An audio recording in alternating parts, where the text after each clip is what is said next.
욥기 13장 25절. 이번에 잔느기용 책을 쭉 읽어봤는데 특히 그 욥기를 우리가 하고 있는 중이가지고 욥기 주석에 관심이 있어가지고 그걸 한번 훑어봤어요. 글자도 작고 분량이 많기는 한데 한번 쭉 훑어보니까 잔느기용 같은 경우는 그 시대의 여자로서 상당히 고위층 귀족 사회의 여자였는데, 예를 들면 그 여자가 루이 16세 베르사유 궁전에서 루이 16세 왕비한테 전도를 했어요. 왕비에게 전도를 하고, 그리고 궁정에 상당히 많은 시녀들이나 일하는 사람들에게 전도를 많이 해가 궁정 문화를 완전히 바꿔버린 거예요. 저도 베르사유에 2번인가 갔는데, 베르사유 궁전은 루이 14세가 이 왕권을 강화하기 위해 특별히 지은 궁전이잖아요. 궁전이 너무너무 화롭죠. 우리가 가봤을 때 화롭고, 거기에 룸이 엄청 큰 게 많은데 연애하고 파티하려고 그렇게 했대요. 그래서 엄청난 많은 파티와 이런 걸 해가 뷔페가 극에 달한 그런 모델이 베르사유 궁전인데, 그 궁전에 전도를 했다는 거예요. 그 전도를 하면서 상당히 그 많은 이단이라는 소리, 그 시대 프랑스는 캐톨릭이었으니까. 근데 그 당시의 캐톨릭을 지금 이 시대의 캐톨릭과 같은 개념으로 생각하면 상당히 오류가 생깁니다. 왜냐하면 1500년대까지만 해도 교회가 다른 게 없었어요. 캐톨릭밖에 없었어요. 그 캐톨릭 안에도 제대로 믿는 사람도 있고 엉터리가 이제 많겠지만, 그러면서 제대로 믿는 사람들이 싸우고 하다가 종교개혁이 터진 거죠. 그 종교개혁이 터지고 난 이후에 한 100년 내지 150년 이후에 잔느기용이 이제 거기서 일을 했는데, 그러다 보니까 엄청난 핍박을 받고 고난 속에서 대부분의 삶을 살다 보니까 고난에 대해서 많은 생각을 한 거예요. 왜 자기가 욥하고 비슷한 거죠. 그래서 이 욥기 주석을 쓴 거 아닌가. 욥이 자기와 같은 어떤 그러한 부분, 분명히 자기도 선하게 살고 열심히 하나님을 섬기면서 살았는데 왜 이러한 그 질병과 핍박과 고난 속에서 이렇게 평생을 보내야 되는가. 욥도 그렇잖아요. 그래서 좀 공감대가 형성이 돼가지고 욥기가 어떤 측면에서는 상당히 깊이 있게 욥기를 다뤘다, 그런 생각이 들고요. 한편으로는 선악과를 모르니까, 선악과를 모르고 사탄에 대한 역사에 대해서 조금 모르다 보니까 그런 부분은 좀 미흡한 부분이 있다 싶은데, 그래도 이 고난받는 그리스도인에게 환난과 핍박이 왜 오는가에 대해서는 굉장히 통찰력이 좋은 그러한 주석이구나, 그런 생각을 했어요. 읽어볼 가치는 있겠구나, 그런 생각을 하면서 좀 읽었고, 그리고 자서전 같은 경우는 자기가 젊었을 때 이야기가 쭉 그거예요. 그 자서전이 어떻게 나왔냐면은 교회에서, 그러니까 캐톨릭이죠. 교회에서 네가 지금까지 이야기했고 했던 모든 것을 하나도 빠지지 말고 적어가지고 보고를 해라.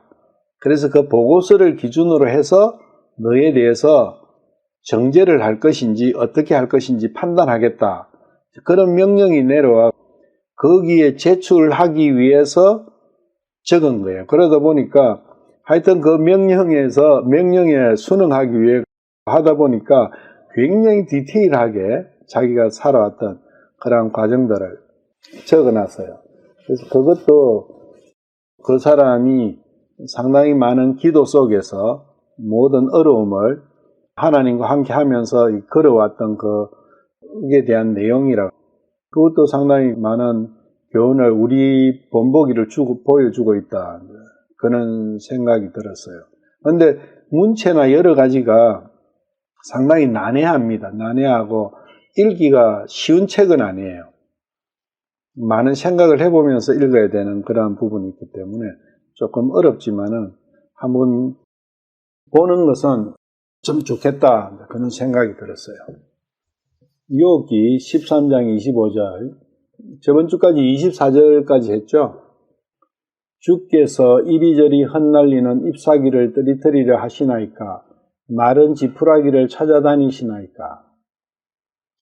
욥은 자기 자신을 마른 잎사귀 혹은 마른 지푸라기라고 표현을 하죠. 낙엽 지기 직전의 잎사귀 그리고 마른 지푸라기, 상당히 가치가 없는 거죠. 욥 자기 자신을 이렇게 흩날리는 잎사귀나 마른 지푸라기로 이렇게 자기를 표현을 하고 있어요. 그것은 곧 뭐냐 하면 가을에 지려고 하는 낙엽과 마른 지푸라기가 어떤 가치가 없잖아요. 무가치하죠. 자기 자신을 하나님 앞에 이렇게 무가치하고 쓸모없는, 이걸 어디에 쓰겠습니까? 낙엽과 마른 지푸라기를 어디에 쓰겠어요? 쓸 데도 없잖아요. 그래서 자기의 그러한, 예수님께서 마태복음 16장에서 오병이어를 하시고 난 이후에 하신 말씀이 나를 따라오려거든 자기를 부인하고 자기 십자가를 지고 나를 따를지어다, 이렇게 말씀하셨거든요. 왜 오병이어 이적을 일으키시고 난 이후에 그 말씀을 하셨는가? 그 오병이어를 할 때 엄청난 많은 사람들이 예수님을 따라다녔어요. 그 사람들이 왜 따라다녔어요? 그 상황을 보면 예수님께서 그 이전에 많은 병자를 고쳐주셨다는 거죠. 그러다 보니까 뭔가 저분이 기적을 일으키고 이적을 일으키는 거 보니까 뭔가 한 게 얻어 거칠 거 있지 않겠나 하는 그러한 마음으로 따라한 거죠. 대부분이. 그러다 보니까 자기들 생각에 뭔가가 문제가 생기면 다 떠나버리는 거죠. 그 많은 군중들이 따르는 그러한 과정을 제자들이 봤는데 그 이후에 제자들에게 그 말씀을 하시는 거죠. 나를 따라오려거든 자기를 부인하고 자기 십자가를 지고 나를 따르는데, 그 사람들은 자기도 부인도 안 하고 자기 십자가도 안 짓고 예수님을 따르는 거예요. 그 사람들이 어떤 사람들이에요? 예수님을 통해서 뭔가가 자기에게 유익을 구하기 위해 가지고 예수님을 따르는 거예요. 지금 이 시절에도 얼마나 많은 기독교인들이 예수님을 따르기는 따르는데 어떻게 왜 따르느냐? 그 시절에 그 사람들하고 똑같은 거 아니냐? 자기를 부인하지도 않았고 자기 십자가를 지지도 않았고 예수님 따르는 거예요. 그것은 100% 예수님으로부터 뭔가 자기가 유익을 한 걸 얻기 위함이지, 예수님께서 말씀하시는 하나님의 왕국의 백성이 되고자 해서 따르는 게 아니었다는 겁니다. 자기를 부인하고 자기 십자가를 지면 어떤 현상이 생기느냐? 유혹과 같은 현상이 생기고 잔느 기용 같은 현상이 생기는 거예요. 바울 사도가 그랬고 2000년간 수없이 많은 참 그리스도인들이 그 길을 걸었잖아요. 자기를 부인하고 자기 십자가를 집니다. 자기를 부인한다는 것은 나는 없어졌다. 내 존재는 아무 가치가 없고 끝났다. 그게 자기를 부인하는 거잖아요. 자기가 없어졌는데 무슨 하늘 게 있고 언짢을 게 있고 뭐 그런 게 없잖아요. 자기를 부인한다는 것은 상당히 우리로서는 제일 어려운 일 중에 한 개죠. 나는 완전 무익한 종입니다. 그게 자기를 부인하는 거거든요. 제일 어려운 게 자기를 부인하는 거다. 근데 자기를 부인하려면 자기를 알아야 돼요. 자기의 존재가 어떤 존재라는 걸 알아야 돼요. 그리고 그 다음에 자기 십자가를 진다. 자기 십자가를 진다는 건 자기의 육신을 쓰지 않는다는 거예요. 이게 육신을 가지고 예수님을 따르는 거 아니다는 거예요. 육신을 쓰지 않고 자기를 부인하고 자기 육신을 쓰지 않고 그 다음에 예수님을 따를 수 있다는 거예요. 그것은 결론적으로 나오는 현상은 그렇게 됐을 때 어떤 모습이 나오느냐, 자기를 부인하고 자기 십자가를 졌을 때는 어떤 모습이 나오느냐, 그게 중요한 거죠. 그 모습이 세상에서는 바보가 된다는 거죠. 세상에서는 바보가 되고 육신적으로는 아무 다른 사람이 볼 때 내세울 게 한 개도 없는 거예요. 그게 욥은 자기를 부인하고 있는 게 25절 말씀이에요. 이리저리 흩날리는 잎사귀를 떨어뜨리려 하시나이까, 마른 지푸라기를 찾아다니시나이까. 이게 욥의 자기를 부인하는 한 표현의 방법인 거예요. 이리저리 흩날리는 잎사귀는 마지막 잎새다. 욥은 자기 자신이 마지막 잎새, 그 낙엽이 지금 곧 언제 떨어질지 모르는 거야.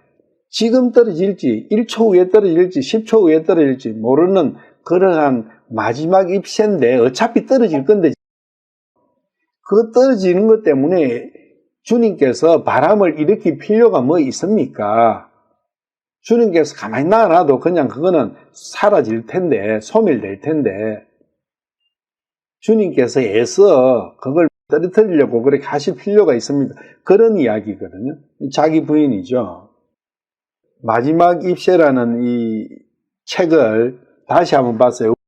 마지막 잎새는 대부분 오헬리가 지은 그 마지막 잎새라는 작품은 다 한 번은 보셨을 거예요. 들어보기나 했을 테고. 어떤 내용이냐면 친구 둘이가 살고 있었는데 한 친구가 폐결핵이 걸려 몸이 안 좋아 고치지를 못, 폐결핵은 안 고치지는 병이잖아요. 더구나 그게 1800년대 이때는 이 친구가 여자친구인데, 여자 둘이 친구인데, 내가 오래 못 살 것 같다. 근데 자기가 누워가지고 밖을 딱 봤는데 밖에 담이 있고 그 담에 담쟁이 능굴이 있는 거예요. 그 담쟁이 능굴에 낙엽이 다 떨어지고 딱 마지막 잎이 한 개가 남은 거예요. 걔가 그러는 거예요. 저 잎이 떨어지면 나도 죽을 거야. 거의 포기를 해버린 거죠. 자포자기 해버린 거죠. 그 이야기를 자기들 사는 집 아래층에 한 노인이 살고 있었는데 그 노인이 화가예요. 예술가라고. 그 예술가한테 그 이야기를 해준 거예요. 그 친구가. 하루는 저녁에 폭풍우가 치면서 분명히 그 폭풍우가 치면 그 낙엽은 마지막 잎새는 떨어질 거 아니에요.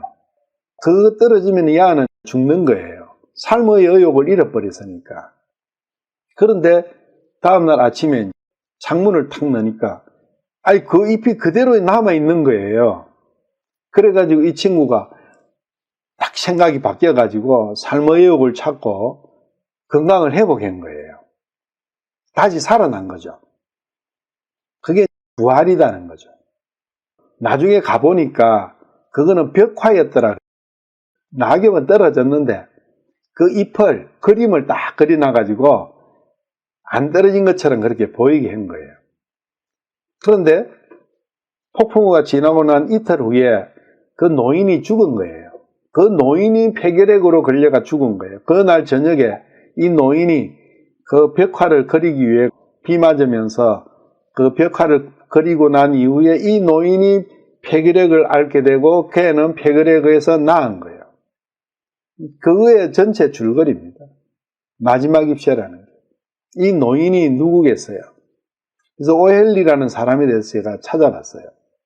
이 사람이 참 보잘것없는 사람이었는데 은행에 들어가서 은행 직원으로 일을 했어요. 은행 직원을 이야기를 했는데 어느 날 횡령 혐의로 고소를 당해버린 거예요. 고발을 당해가지고 감옥을 갑니다.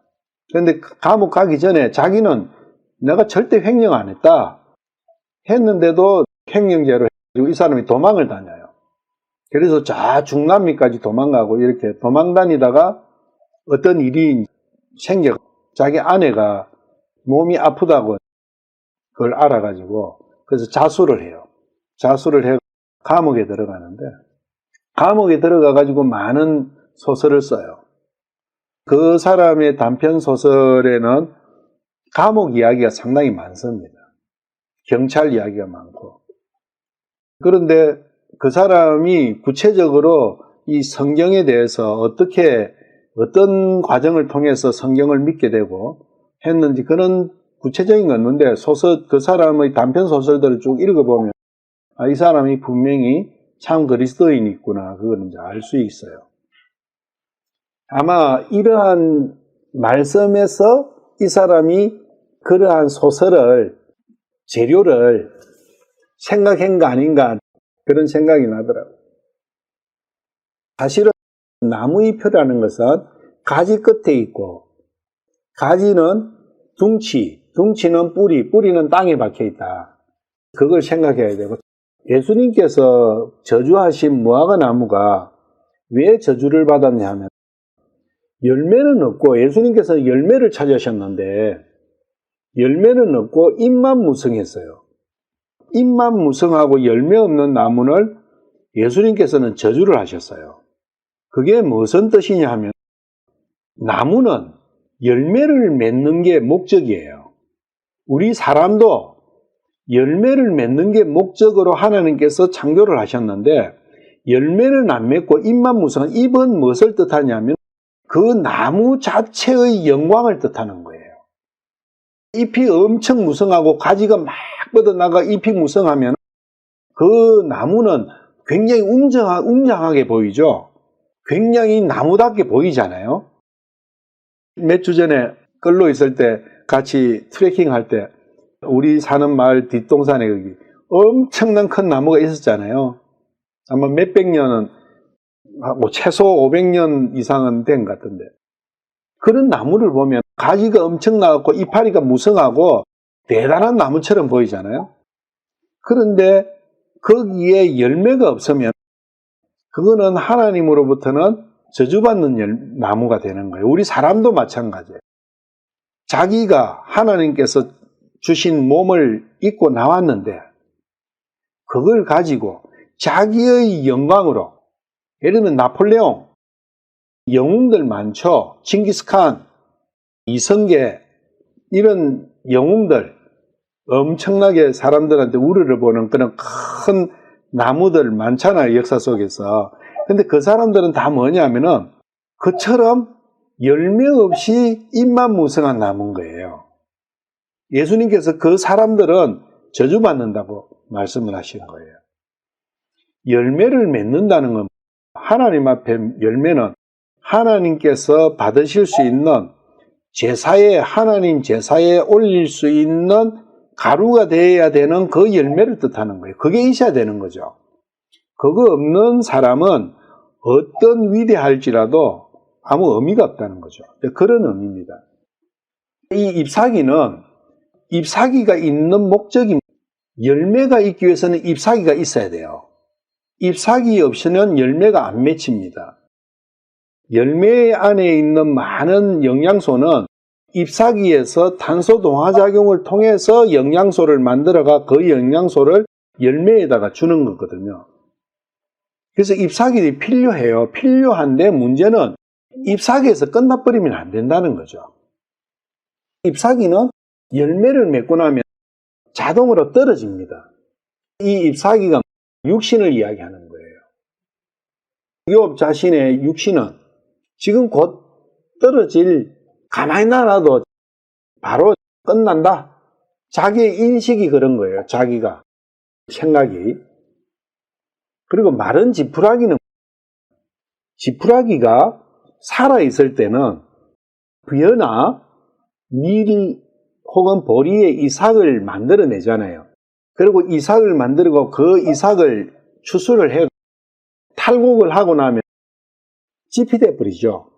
그 짚을 좀 나누면은 마른 짚이 돼버리죠. 그러면은 마른 짚에서는 더 이상 찾을 게 나올 게 없어요. 열매가 나올 게 없어요.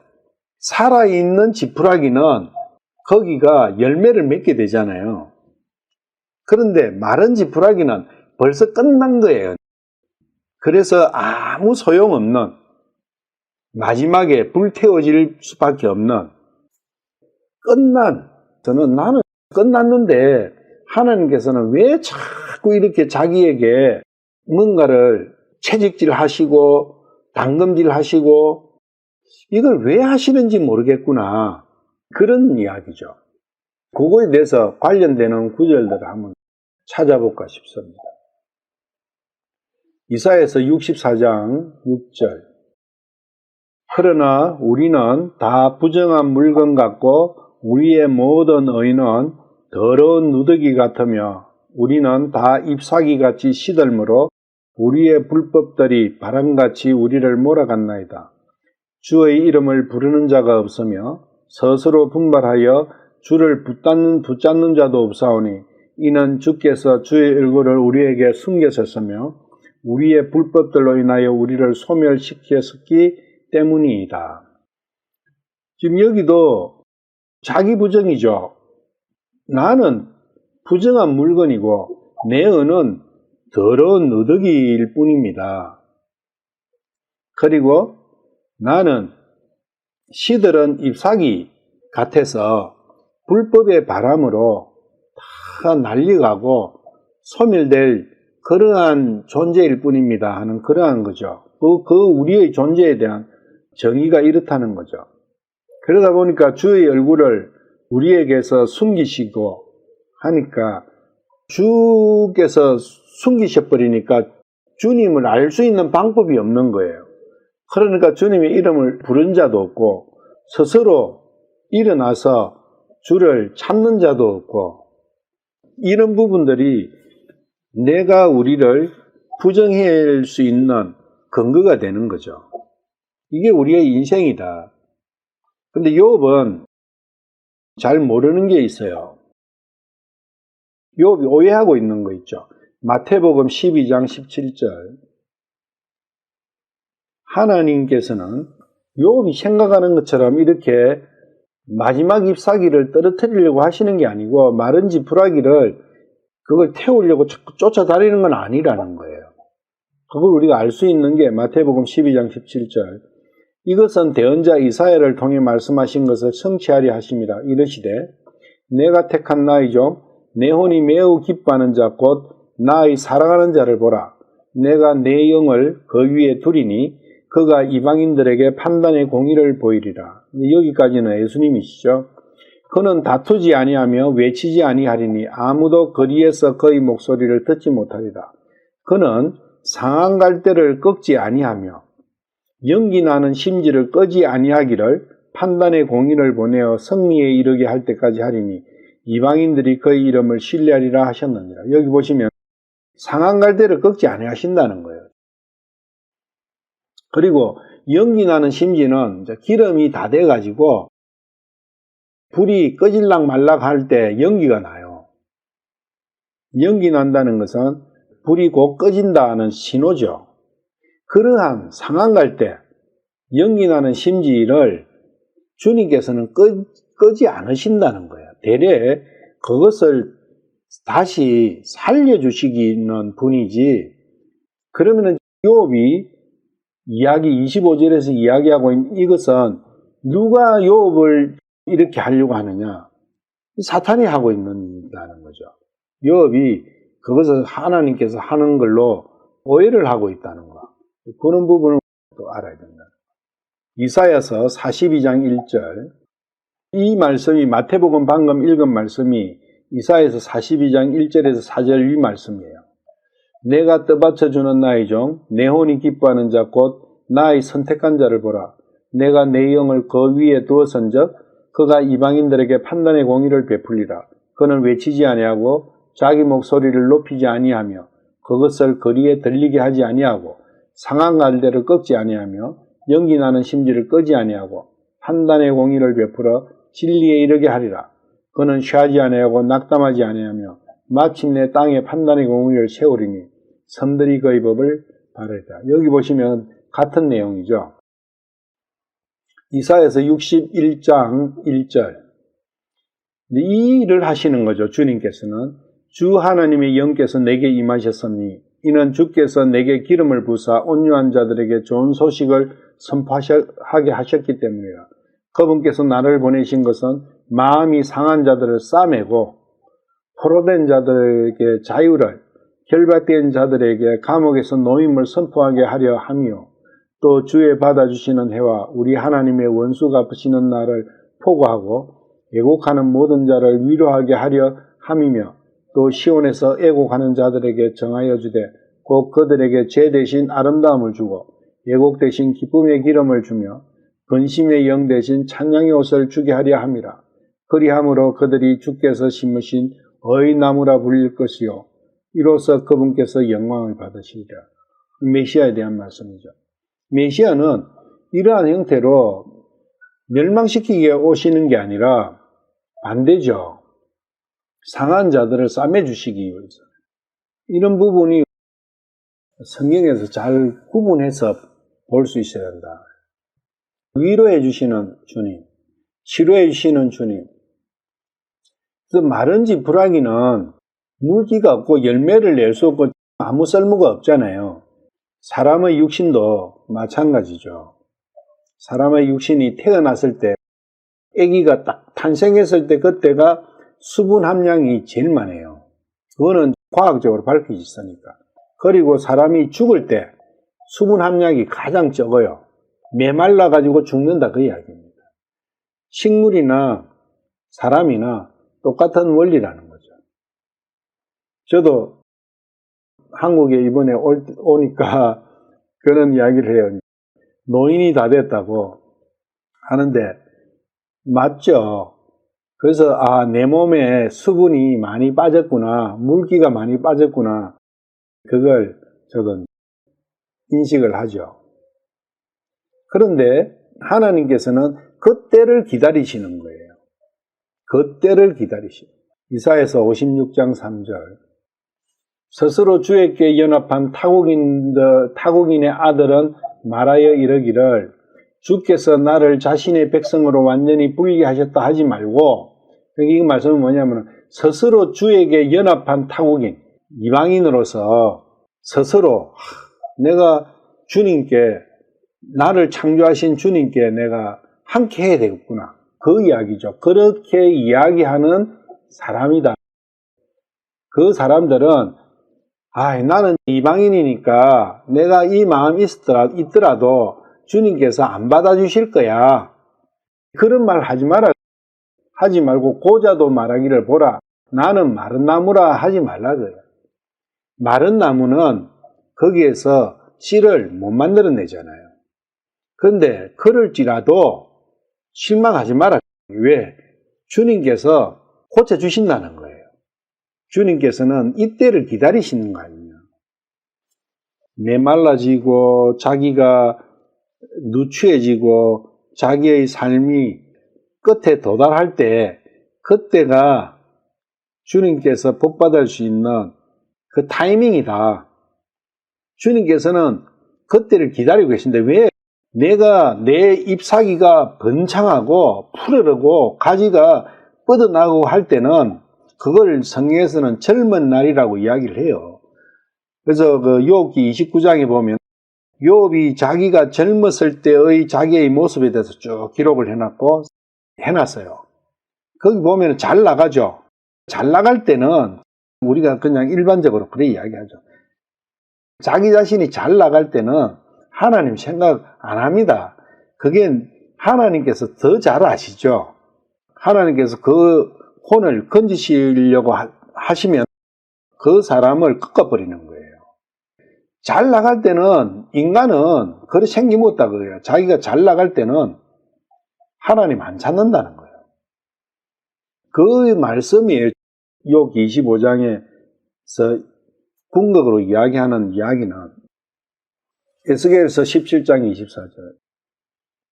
나 주가 높은 나무를 낮추고 낮은 나무를 높이며 푸른 나무를 마르게 하고 마른 나무를 무성하게 한 줄을 들의 모든 나무가 알리라. 나 주가 그것을 말하고 행하였느니라. 목적이 있는 거죠. 결국은 에스겔서 37장 가면은 그렇잖아요. 마른 뼈들이 다시 부활할 수 있는 그런 계기를 만들어 주시기 위함이라는 거. 육신은 메말라야 된다는 거죠. 육신이 번창해서는 혼이 벗어날 길이 참 어렵다는 겁니다. 우리는 육신이 번창한 것이 혼이 잘 된다고 생각을 하는데 하나님의 판단은 반대라는 겁니다.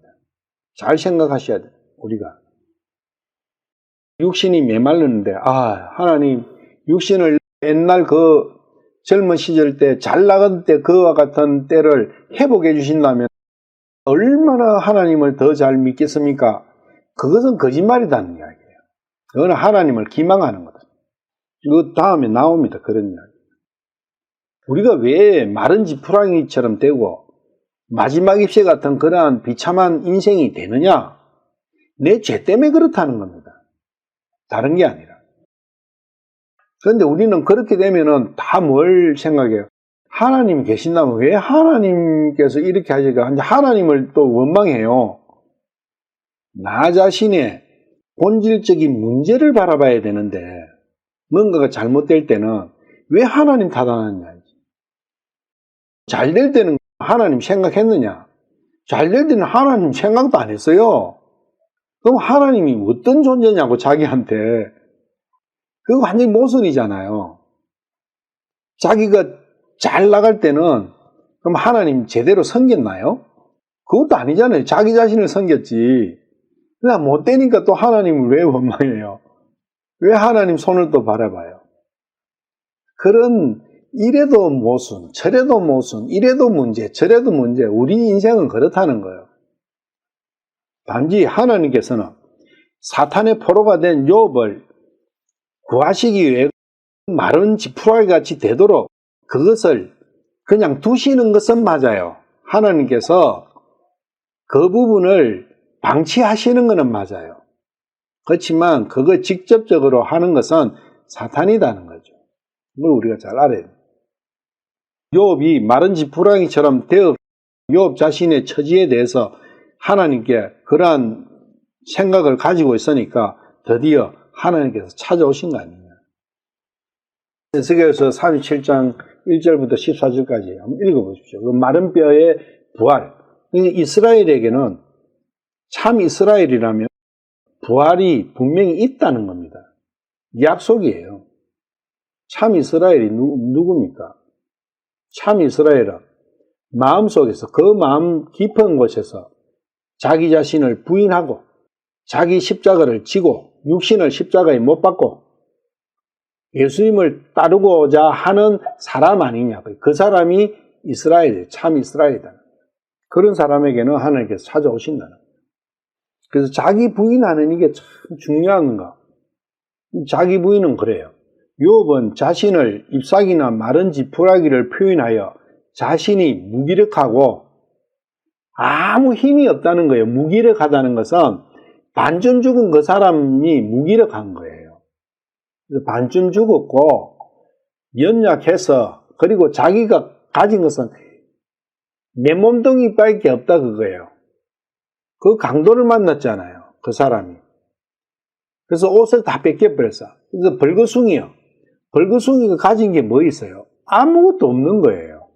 그래서 자기가 적신이라는 거. 적신은 그러니까 알몸밖에 없다는 그거거든요. 적신이라는 것은. 그러한 존재라는 것을 주님 앞에 시인을 하느냐 안 하느냐. 욥은 그걸 시인하고 있어요. 자기 부인을 하고 있다고. 그리고 마태복음 16장 24절. 이게 오늘 이거 이야기하고자 했던 거죠. 그때 예수님께서 자기 제자들에게 이르시되 어떤 사람이 나를 따라오려거든 자기를 부인하고 자기 십자가를 지고 나를 따를지니라. 이게 세 가지죠. 자기를 부인하고 첫째 1번 자기를 부인. 이게 그 순서예요. 순서.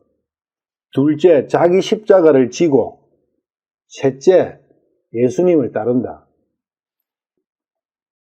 마태복음 16장과 누가복음 9장에 보시면 오병이어 이야기를 하시고 이런 일들을 이제 쭉 하신 그 말씀을 하시면서 어떤 사람이 나를 따르려거든 자기를 부인하고 자기 십자가를 지고 나를 집니다. 예수님을 따랐던 지금까지 많은 사람들은 자기를 부인도 안 하고 자기 십자가도 안 지고 나를 따르는 그 사람들이 결국은 나중에 예수님을 십자가에 매다는 그런 일을 하게 된다는 거죠. 베드로가 그 이전에 예수님께서 죽으실 거라는 거, 자기 죽음에 대한 부분을 이야기를 하시니까 베드로가 절대 그리 안 한다. 그런 이야기를 있은 이후에 또 이런 이야기잖아요. 어떻게 보면 베드로, 제자들 베드로에 대한 이야기일 수도 있지만 일반적인 많은 기독교계를 두고 하시는 말씀 아니냐. 자기를 부인하고 자기 십자가를 진다는 것은 요 25절에 보시면 누구든지 자기 생명을 구원하는 자는 그것을 잃을 것이요 누구든지 나로 인해 자기 생명을 잃어하는 자는 그것을 찾으리라. 자기 생명을 스스로 구원하려고 자기 생명을 자기가 스스로 지키려고 하는 사람은 자기를 부인하는 사람이 아니다는 거죠. 자기 십자가를 진 사람이 아니라는 거죠. 자기를 부인하고 자기 십자가를 진 사람은 자기 생명에 대해서는 자기는 손을 떼버리는 거죠. 그리고 예수님을 위해서 예수님 때문에 자기 생명도 버릴 수 있는 그 마음을 가진 사람이 자기를 부인하고 자기 십자가를 진 사람이다. 이렇게 볼 수 있는 거죠. 그러고 26절에는 사람이 만일 온 세상을 얻고도 자기 혼을 잃으면 그게 무슨 일? 온 세상과 자기 혼 두 개를 딱 대비를 시키시는 거예요. 온 세상을 얻는 것과 자기 혼을 잃는 것. 그러면 거꾸로 나오면 온 세상을 잃는 것과 자기 혼을 얻는 것. 두 개가 대비된다는 겁니다. 세상도 없고 혼도 없고 이런 거는 없다는 거예요. 그거는 성립 자체가 안 된다는 겁니다. 왜? 자기를 부인하고 자기 십자가를 져야 예수님의 제자가 된다는 거니까. 혹자는 이렇게 이야기해요. 이 24절 마태복음 지금 16장 24절 말씀을 야고보서하고 대칭적으로 놓고 봐야 되는 구절이다. 구원과 제자도의 길은 별개다. 그런 이야기도 많이 해요. 나를 따라야 된다 이러니까 제자를 이야기하죠. 예수님의 제자가 되려면 구원은 받더라도 제자가 되려면 자기를 부인하고 자기 십자가를 지어야 된다. 이렇게 또 해석하는 사람이 있어요. 저는 잘못 봤죠. 구원 따로 있고 제자도 따로 있는 거 아니에요. 그게 세대주의가 굉장히 큰 문제가 그런 거예요. 자기를 부인하지 않고는 구원받는 게 안 되는 거예요. 분명히 25절에 보고 26절 보면 혼의 구원에 대해서 이야기를 하고 계시는 거거든요. 혼을 잃느냐, 혼을 구하느냐, 그걸 두고 예수님께서는 24절부터 말씀을 하고 계신다는 거죠. 그러니까 어떤 상황이 생기느냐, 세대주의적인 그런 침례교 쪽에서 많은 이야기하는 게 구원은 믿으면 되는 거다. 그럼 믿는 게 뭐냐? 아멘 하는 거다. 깨닫는 거다. 뭐 이런 형태로 돼버리는 거예요. 그러니까 회개 없이 가능하다 그 이야기예요. 회개는 제자들이 하는 일이다. 그럼 제자가 누구냐? 목사 자기다. 뭐 이런 형태로 가버려요. 그거 아니라고. 절대 그거 아니에요. 너무너무 잘되면 잘못된 교리예요. 세대주의가 어느 정도 맞는 것도 있지만 이러한 본질적인 측면에서 굉장히 실수를 크게 해버린 거죠. 특히 침례교 쪽에가 이 회개가 너무 가볍게 취급돼 버려요. 그러다 보니까 십자가를 지는 이것도 그렇고 그런 교리적인 문제가 이 말씀 때문에 그렇게 있다는 거, 그런 걸 좀 이제 알아두셔야 돼요. 자기를 부인하고 자기의 가치에 대해서 아무것도 아니라는 것, 그런 부분을 얼마만큼 자기가 믿고 있고 실제로 주님 앞에 고백하느냐, 그게 생활 속에서 얼마나 나타나느냐, 이게 중요한 문제예요. 그거 되지 않으면 하나님의 왕국을 원할 필요가 없어요. 그 왕을 고대할 필요도 없어요. 26절, 주께서 불법에 매여 있던 내 젊은 시절에 나를 대적하던 썰어낸 것들을 더 주어내시나이까. 욥이 자기의 젊은 시절을 이야기를 하거든요. 그럼 욥의 젊은 시절은 언제냐? 욥기 29장 전체가 그래요. 그 내용이에요. 욥의 젊은 시절의 욥의 모습이에요.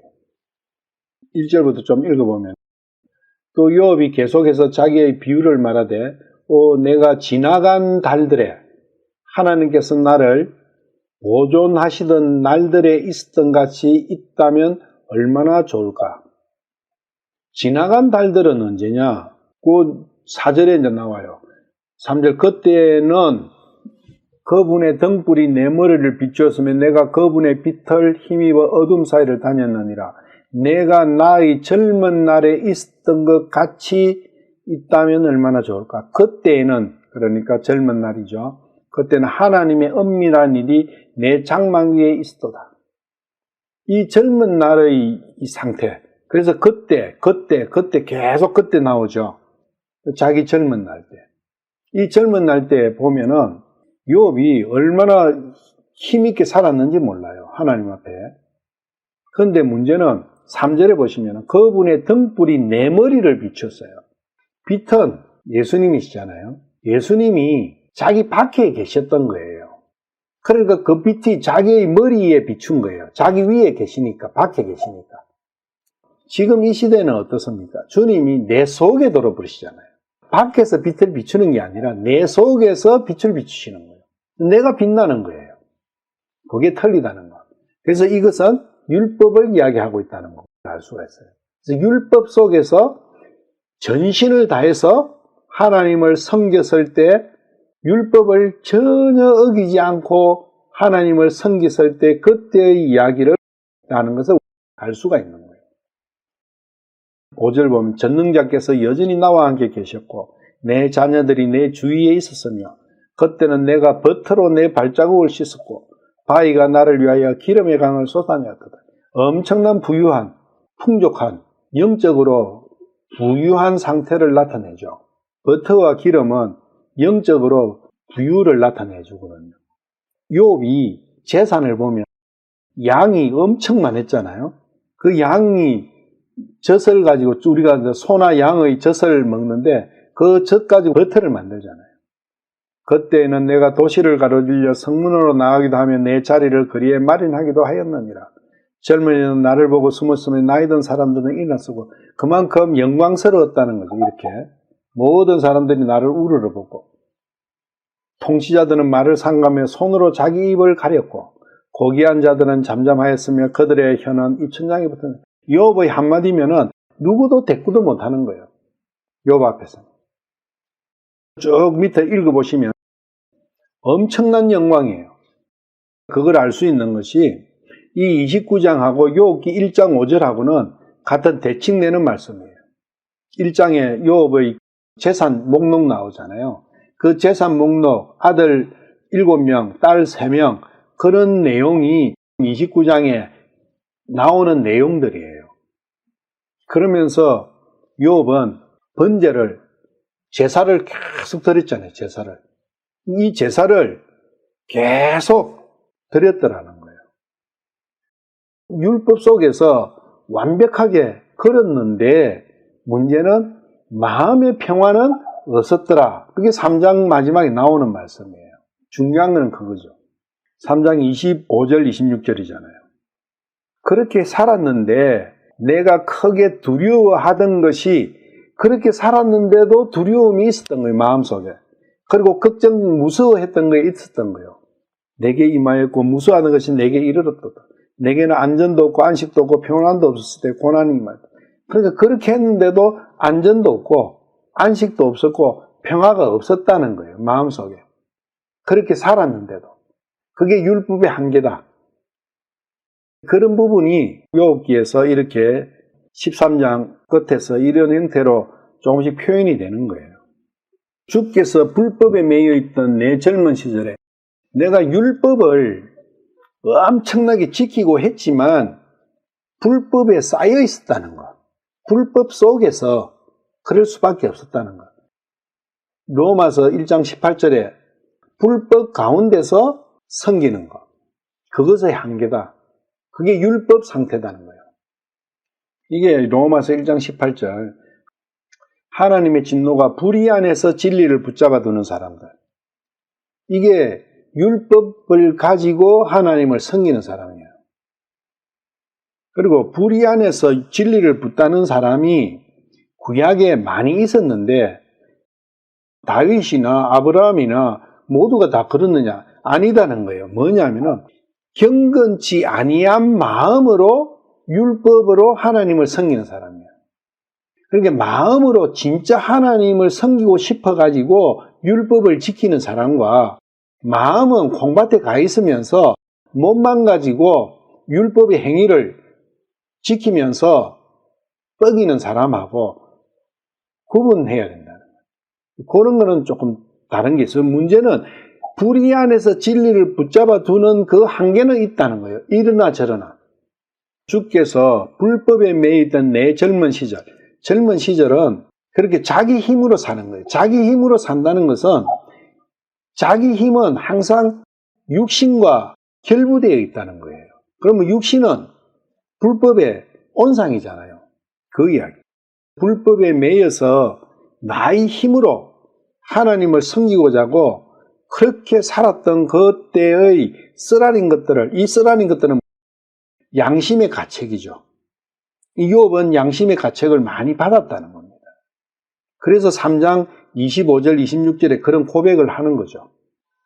1장 5절에 그런 형태로 제사를 끊임없는 제사를 드렸지만 3장 25절, 26절 같은 그런 마음은 항상 있었다. 왜?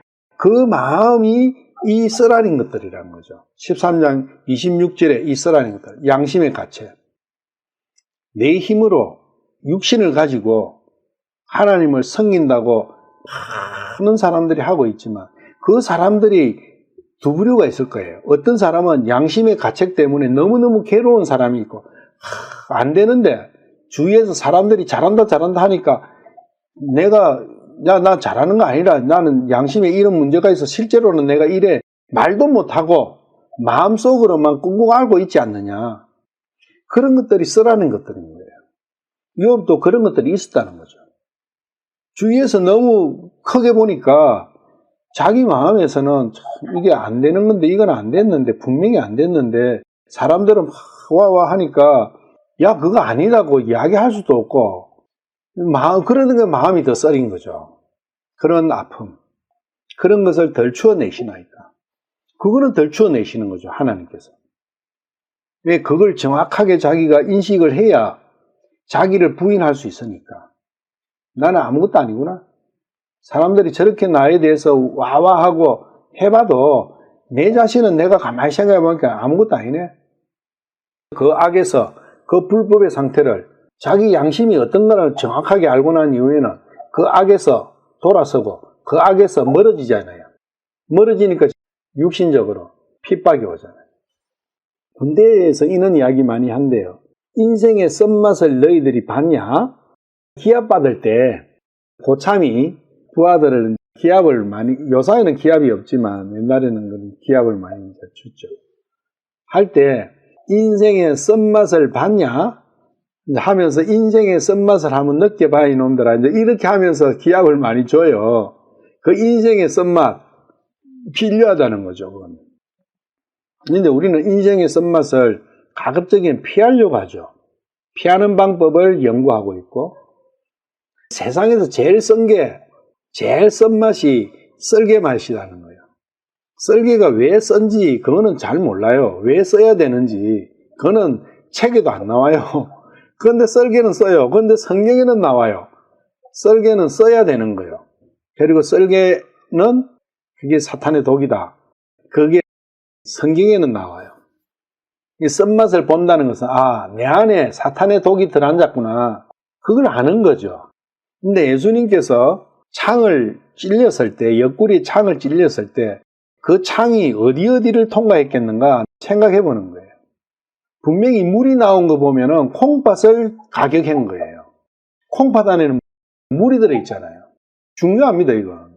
근데 왜 썰개가 안 나왔느냐? 분명히 썰개도 콩팥하고 같이 썰개도 상했을 텐데 독이 예수님 몸에는 없다는 거예요. 예수님 몸에서 썰개가 나와버리면 그거는 안 되는 거예요. 그러면 그리스도가 될 수가 없어요. 왜 그걸 우리가 아느냐? 신명기 32장 32절 33절에 그 썰개는 독사의 독이라고 표현되어 있어요. 용의 독이라고요. 지독한 독사의 독이라고 나와요. 선악과의 독이라는 걸 알 수 있는 거죠. 그 독이 예수님께는 없잖아요. 아담으로부터 해가지고 아담의 씨로부터 전생된 아담 안에만 있는 것이지 예수님은 아담이 아니시잖아요. 쓴 것은, 이게 썰알이라는 것은 썩맛을 이야기하거든요. 그래서 나의 인생에서 썩맛을 다시 또 기억나게 하십니까? 그 썩맛은 어디서 나온 거예요? 썰개로부터 나온 거예요. 욥은 그걸 인식하고 있는 거예요. 내 안에 이 지독한 독사의 독이 들어있구나. 이 말씀으로 인해서 욥은 다시 창세기 3장의 그 선악과 사건으로 다시 회개해 보는 거예요. 왜? 거기서부터 모든 건 비롯됐으니까. 이 문제가. 우리도 왜 예수님이 나에게 필요한가? 왜 십자가의 보혈이 나에게 필요한가? 그걸 정확하게 인식하기 위해서는 선악과 사건으로 돌아가야 돼요. 첫 조상의 문제점으로 올라가야 된다고요. 그런데 선악과 사건에서 멈추면 안 돼요. 선악과 사건 이전에는 어땠는가? 에덴 동산 안에서 하나님과 있을 때는 어땠는가를 알아야 돼요. 그러면 분명히 내 마음 안에서 변화가 생깁니다. 어떤 변화? 회복시켜 주십시오. 회복에 대한 강한 열망이 생깁니다. 그러면서 그 사건과 예수님의 십자가가 딱 대비가 되는 거예요. 하나님과 함께 했던 그 에덴의 생활, 그 다음에 타락한 3장의 그 상황, 그 다음에 괄골이 십자가로 가는 거예요. 그래서 나중에 욥의 고백 속에서 아담은 숨었지만 저는 숨지 않겠습니다. 그런 고백이 나와요. 아담은 숨었잖아요. 그리고 하나님 질문하실 때 계속 핑계했죠, 핑계.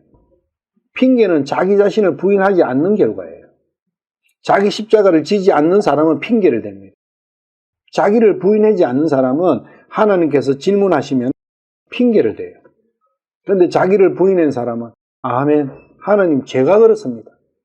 욥은 욥 자신은 그렇지 않겠습니다. 하나님 앞에 명세를 하는 내용이 나와요. 이후에 불법에 매여 있는, 불법은 뭘로서 나를 올가맵니까? 이 육신을 가지고 육신을 통해서 나를 올가매는 거예요. 그래서 육신이 원수인 거예요. 그래서 우리는 자칫 잘못하면 내 안에 사탄의 독이, 선악과 독이 들어와 갖고 문제가 됐지 이렇게만 하면 안 됩니다. 내 육신이 나의 원수고 내 육신이 나를 지배하고 있고 나를 멸망의 구름텅이로 빠뜨리고 있는 거구나. 내 육신, 그렇게 생각해야 돼요. 그게 정확한 인식입니다. 그 본질에는 선악과 독이 있지만, 사탄이 도사리고 있지만 내가 한 거예요. 내 육신이. 그래 해야 나를 부정할 수 있어요. 나를 부인할 수 있다고. 전부 다 책임을 사탄한테로, 선악과 독한테로 돌려버리면 나는 뭐합니까? 마태복음 12장 34절. 오 독사들의 세대야, 너희가 악하니 어찌 선한 것들을 말할 수 있겠느냐? 입은 마음에 가득한 것을 말하느니라. 독사들의 세대예요. 그런데 하나님께서는 구약에서는 아담의 세대라고 말씀하셨거든요. 아담의 세대예요. 아담의 세대가 그리스도의 세대로 넘어가는 거죠. 성경의 아담 이후에는 아담의 세대와 그리스도의 세대 두 가지밖에 없다는 거예요, 세대가. 독사의 세대냐? 독사의 세대는 아담의 세대가 독사의 세대는. 그 독사의 세대에서 그리스도의 세대로 넘어가려면 자기를 부인하고 자기 십자가를 지어야 된다. 그게 자기를 부인하는 게 마음에서 악에서 점점 멀어지는 거다. 로마서 3장 13절 14절. 그들의 목구멍은 열린 돌무덤이라 그들이 자기 혀로 속임수를 쓰나니 그들의 입술 밑에는 독사의 독이 있고, 독사의 세대니까 그들의 입은 저주와 쓴 것으로 가득하며, 쓴 것이 독사의 독이잖아요. 썰개집니다. 정작 자기 자신은 모르는 거예요, 이게. 그런데 욥은 그것을 고백하는 거예요. 자기의 삶이 쓴 것으로 가득했구나. 독사의 독으로 가득했구나. 로마서 3장 그 말씀을 욥은 아멘 하는 거예요. 에레미야 31장 19절. 내가 돌이킨 뒤에 확실히 회개하였고 내가 교훈을 받은 뒤에 내 넓적다리를 쳤나이다. 내가 어린 시절에 치욕을 짊어졌으므로 부끄럽고 창으로 당황하기까지 하였나이다 하였도다. 이래 되면 하나님께서 구해주신다는 거예요. 하나님께서 이때를 기다리고 계시는 거예요. 돌이킨 뒤에 확실히 회개하고 어린 시절에 치욕을 짊어졌다. 그 어린 시절 자기 힘으로 살았던 그 때의 모든 삶을 부인하는 거예요. 왜? 독사의 독이 함께인 거니까. 욥의 회개의 방향, 회개의 내용 이런 것들이 지금 나오고 있고 올바른 회개라는 것이 과연 무엇이냐 그런 부분에서 25절, 26절을 통해서 볼 수 있지 않느냐. 오늘은 마칠게요.